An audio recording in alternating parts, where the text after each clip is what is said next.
জুলাই আন্দোলনে ইন্টারনেট বন্ধ করে গণহত্যার মামলায় জয় পলকের বিরুদ্ধে সাক্ষ্য গ্রহণ চলছে।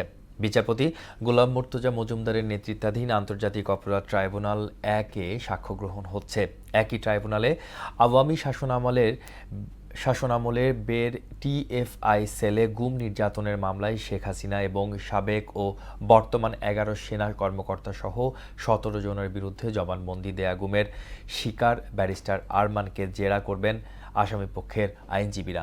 অন্যদিকে ট্রাইব্যুনালের ২ জুলাইয়ের মানবতাবিরোধী অপরাধের মামলায় ওবায়দুল কাদের সহ আওয়ামী লীগ ও দলটির অঙ্গ সংগঠনের শীর্ষ ৭ নেতার বিরুদ্ধে সাক্ষ্য গ্রহণ রয়েছে। পাশাপাশি কুষ্টিয়ায় ৬ জনকে হত্যা মামলায় আওয়ামী লীগের নেতা মাহবুবুল আলম হানিফ সহ ৪ আসামির বিরুদ্ধে সাক্ষ্য গ্রহণ হবে এবং কুষ্টিয়ায় আরেক হত্যা মামলায় অভিযোগে বিপক্ষে নিজের বক্তব্য তুলে ধরবেন জাসদ সভাপতি হাসানুল হক ইনু। সকালে এসব মামলার গ্রেফতারকৃত আসামিদের ট্রাইব্যুনালে হাজির করা হয়।